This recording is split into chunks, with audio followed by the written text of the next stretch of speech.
Al sur de Marjar de Volcafango se encuentra la guarida de Onyxia, una de las primeras bandas que pudimos ver en World of Warcraft. Aunque ciertamente es una de las más pequeñas, la historia que está detrás de ella es por supuesto la de Onyxia, una de las mejores villanas de World of Warcraft. Hoy, estrenando serie del lore de bandas de World of Warcraft, visitamos la historia detrás de la guarida de Onyxia. No olvides suscribirte, darle fuerte al botón de like, dejar un comentario con tu opinión, compartir en Discord con tu hermandad, aportar con un super gracias si quieres ayudar de otra manera al canal, pero por encima de todo, no olvides que mi nombre es Litox y aquí hablamos de WoW.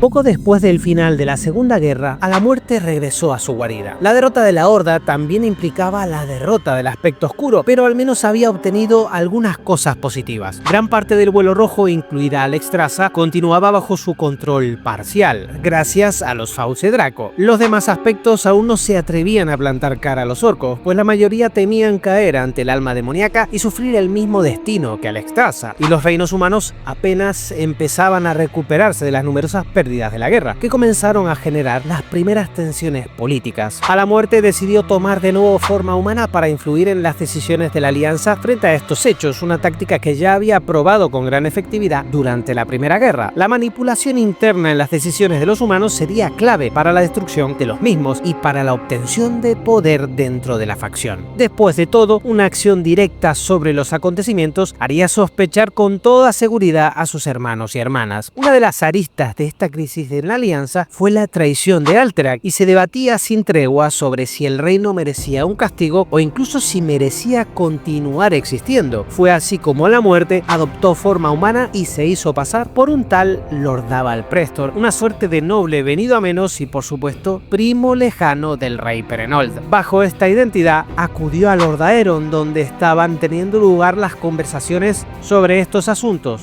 Su presunta conexión con la corona de Alterac y sus dotes manipuladoras harían el resto. Prestor aconsejó a Terenas, rey de Lordaeron, que impusiera la ley marcial en Alterac hasta definir una nueva línea de sucesión. Este movimiento dividiría las fuerzas de la Alianza, lo que debilitaría su respuesta ante una posible invasión de la Horda. Los líderes humanos veían en Lord Prestor a un noble encantador, admirable y de un pragmatismo refrescante que jamás mostraba reservas sobre el orgullo de su pueblo y siempre parecía priorizar los intereses de la Alianza. Con la facción envuelta en una crisis innecesaria, A la Muerte dio comienzo a su plan para restaurar el poder y la gloria del vuelo negro. Gracias a su capacidad para influenciar telepáticamente en el rey Terenas, le hizo decidir que la mejor opción para la solución al problema de Alterac era que dicho reino fuera liderado por alguien de confianza, y ese, por supuesto, era Lordaval Prestor, a quien estuvo a punto de darle la mano de su hija, la por aquel entonces princesa Calia, y así asegurar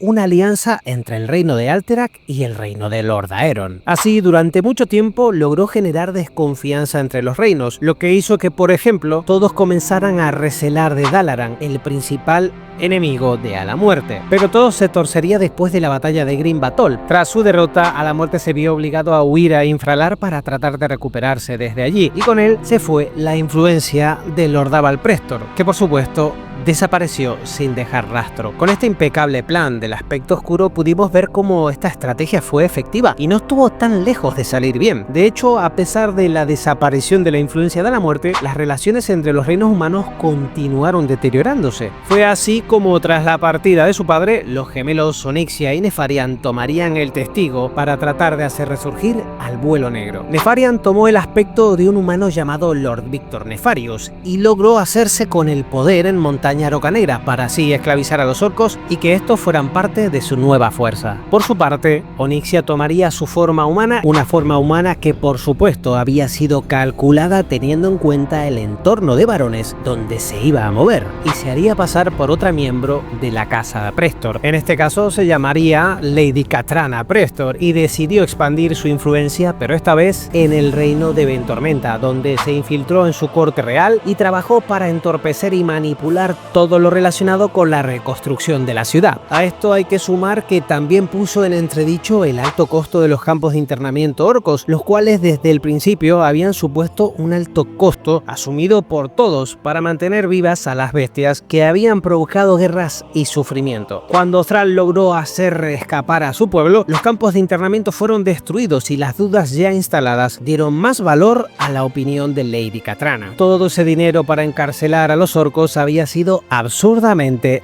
desperdiciado.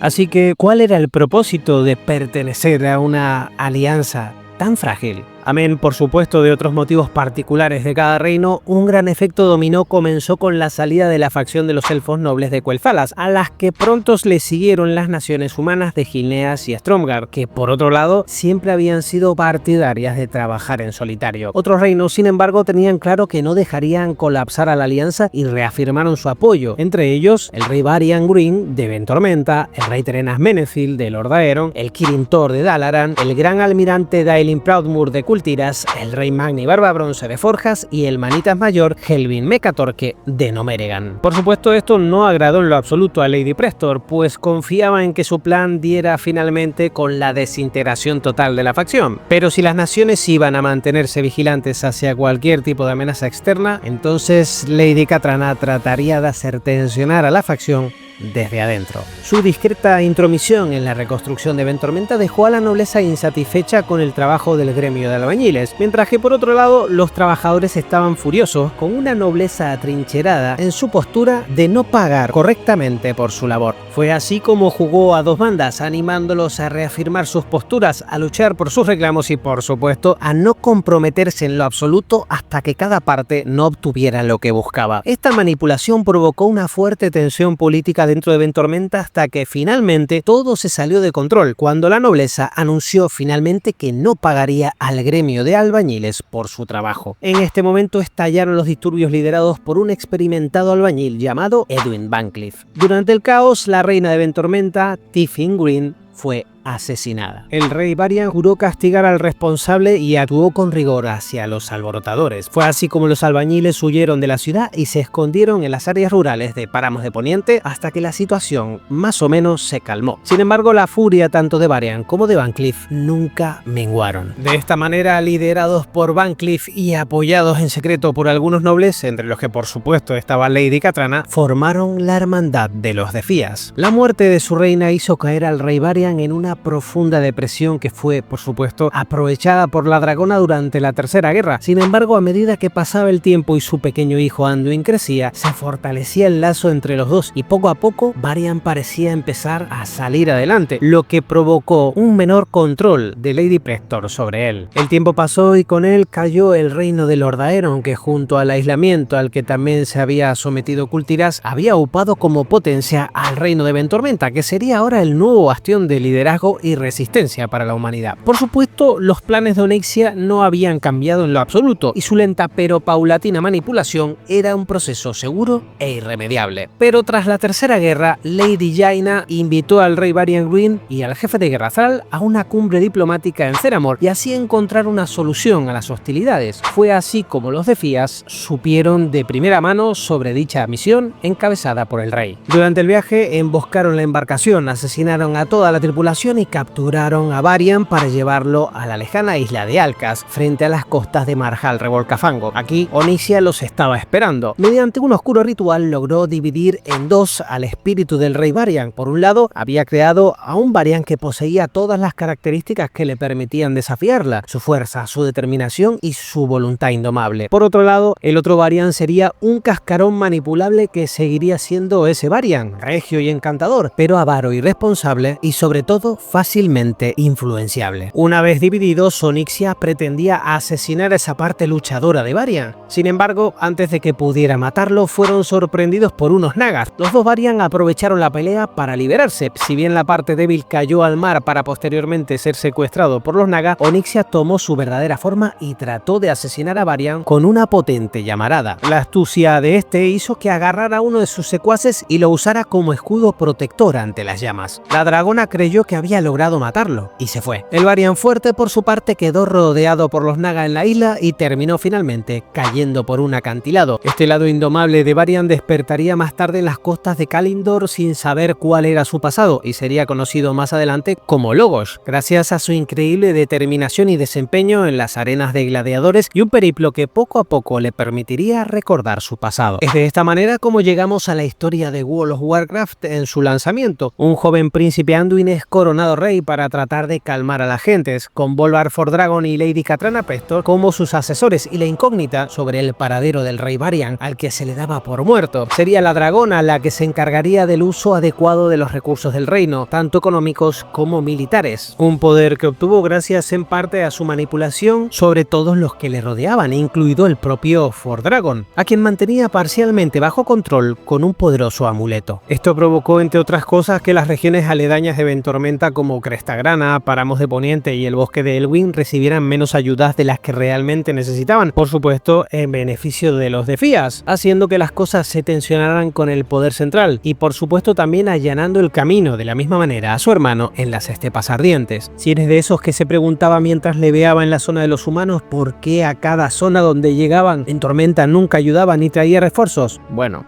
esta señora es la responsable. Aproximadamente un año después de su desaparición, el rey Varian volvió nuevamente a Ventormenta. Las multitudes se agolpaban jubilosas en la entrada de la ciudad. Nadie podía creerlo, el rey estaba vivo y había vuelto. Una gran ceremonia había sido preparada para dar la bienvenida a su rey. Por supuesto, toda esta historia que te he contado permanecía oculta. La versión oficial que se le dio a la gente de Ventormenta fue que los de Fías lo habían secuestrado y que se había pagado un rescate por él. Un rescate que, por supuesto, había sido sufragado por completo con un impuesto especial, idea de Katrana, y pagado por el pueblo. Sin embargo, la gente notaba que algo andaba mal. A su regreso, Varian se había vuelto arrogante y frívolo. Parecía preocupado solo por gastar más dinero de su pueblo, dejando los asuntos de estado de lado o en manos de Lady Katrana, en la que ahora parecía estar notablemente interesado en todos los sentidos. Anduin Green estaba angustiado por el cambio de su padre y, a pesar de ser solo un niño, sospechaba que algo extraño estaba pasando con él. Pero pronto sería el propio entorno de Varian e incluso sus aliados los que comenzarían a sospechar. Los orcos Roca Negra o los enanos Hierro Negro no parecían ser una preocupación lo suficiente grande para él, a pesar del alto peligro que esto suponía. La compleja red del clan tejido por Onyxia era cada vez más evidente y pronto haría tensionar realmente el propio reino. El rey Magni Barba Bronce había acudido al rey de Ventormenta para pedir ayuda en el rescate de su hija, secuestrada por los Hierro Negro. Por supuesto, la negativa de Lady Katrana Prestor fue apoyada por Varian sin ningún tipo de cuestionamiento y fue tomada por el enano como una auténtica traición. Tras la reunión, Anduin aprovechó para decirle a Magni lo que pensaba al respecto, lo que hizo reflexionar al rey de Forjas para poco después comenzar una investigación sobre los rumores de un tal Logos, una información que había llegado mediante Jaina. Paralelamente había acontecido que los pasos de Logos lo habían llevado hasta Theramore, después de recuperar su libertad junto con sus dos temibles compañeros, la elfa de sangre Valira Sanguinar y el elfo de la noche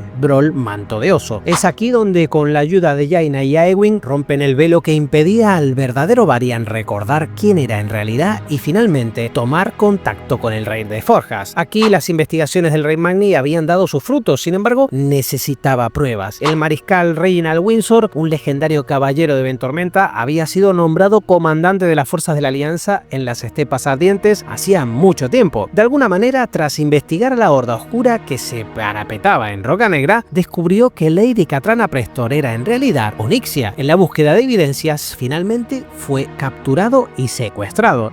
Es de esta manera como Logos inicia una incursión en Roca Negra, donde finalmente logra rescatar a Reginald Windsor. La verdad, al fin, había sido revelada. Acompañados con el testimonio del auténtico Varian y las pruebas incriminatorias de Windsor sobre la verdadera identidad de Lady Katrana Prestor, el grupo de héroes se presentó en Ventormenta para poner fin a esta terrible falsa que llevaba años causando decadencia en el reino de Ventormenta y descontento entre los propios aliados de la facción. Al entrar en la ciudad sonaron las trompetas que anunciaban la llegada del rey. Lady Katrana enseguida mandó a apresar a la comitiva, acusando a Logos de farsante y al resto de traidores. Todos ellos recibirían la pena de muerte como castigo. Por supuesto, Onyxia ya estaba al tanto de que el verdadero Varian estaba vivo, según unos informes que habían llegado hasta ella cuando este peleó como gladiador en la arena de la masacre, momento tras el cual incluso mandó a un sicario para matarlo. Pero el rey había vuelto finalmente a su ciudad y poco podía hacer al respecto. Fue el general Marcus Jonathan quien trató de cumplir las órdenes de Lady Catrana y se acercó al grupo para detenerlo. Lo que Onyxia no esperaba es que Marcus se encontrara con Windsor, un viejo compañero de batalla con el que había servido a la alianza bajo el mando de Turalyon. Su conversación fue amena, la confianza mutua de ambos guerreros y sobre todo el honor que los ataba a su reino fueron más que suficientes. Windsor recordó a Marcus su lealtad a la alianza y le explicó que Lady Prestor era en realidad un dragón negro y que el guerrero que venía con él era el auténtico rey Varian. Fue así como Marcus permitió el paso del grupo de héroes y desoyó por completo las órdenes de Catrana. De esta manera, Onyxia trató por todos los medios de reunir a algunos soldados para que la apoyara, pero ya era demasiado tarde. El verdadero Varian entró en el castillo de Ventormenta y gritó a viva voz que la mascarada de Lady Prestor había terminado, a lo que Windsor agregó llamándola por su verdadero nombre. Acorralada, Onyxia ordenó a sus soldados, que en realidad eran dragonantes negros, que trajeran a Anduin mientras ésta por fin mostraba su verdadero rostro. Una cruenta batalla se desató de repente en el Salón del Trono. Al poco tiempo se unieron Bolvar junto con el pequeño Anduin, a quienes los dragonantes trataron de prender. En un breve cruce de palabras, Windsor y Bolvar se enfrentan a los enemigos, pero desgraciadamente Onyxia lanzó una mortal llamarada sobre Windsor, quien murió en el acto. Mientras tanto, las dos versiones de Varian decidieron empezar a pelear entre ellos hasta que Onyxia intentó matarlos a los dos. Un jovencísimo príncipe Anduin mostró a ambas versiones de su padre lo absurdo que era estar luchando entre ellos en vez de hacerlo contra la dragona. Al darse cuenta de que estaba perdiendo y su propia integridad estaba en peligro, Onyxia logró secuestrar al príncipe Anduin y huyó de la ciudad para volver a su guarida en las pantanosas marismas de Marjal Revolcafango. Es de esta manera como llegamos por fin a la guarida de Onyxia. Los héroes de la alianza acudieron raudos y pronto estuvieron en la entrada. Jaina sería la encargada de abrir el acceso, pues este estaba protegido con un poderosísimo hechizo que solo ella podía deshacer. Pronto comenzaron a pelear contra las fuerzas de la dragona y en poco tiempo ya estaban frente a Onyxia. La batalla contra la dragona requirió de un esfuerzo conjunto que finalmente provocó que un desprotegido Logos quedara a merced de un hechizo de Onyxia, precisamente el mismo que había usado para separar a Varian en dos mitades, y que por supuesto solo buscaba destrozarlo. Sin embargo, y sin saberlo, el otro Varian, tratando de salvar a la otra versión, se interpone en la trayectoria y ambos quedan golpeados por dicho hechizo. Ante la atónita mirada de todos, Varian no solo sobrevive, sino que vuelve a ser nuevamente el original, el auténtico rey de Ventormenta, con sus virtudes y sus errores. Varian se abalanzó sobre Onyxia y finalmente terminó con ella. Efectivamente, a pesar de que en el juego somos nosotros los que activamente formamos parte de esta trama que te acabo de contar, esta es la verdadera historia sobre Onyxia, al menos la canónica. Por supuesto, no exenta de polémica en su momento, porque bueno, muchos jugadores creyeron que esto fue como quitarles un logro personal que sentían como propio, y no les quitó la razón. Espero que les haya gustado este primer vídeo de la serie de Lore de Bandas, en la que pudimos ver cómo Onyxia, a pesar de su desconcertante decisión final, fue una de las villanas más manipuladoras y exitosas que ha habido en World of Warcraft, y que ciertamente estuvo bastante cerca de conseguir su propósito. Mi nombre es Litox y aquí hablamos de WoW. Nos vemos en el futuro.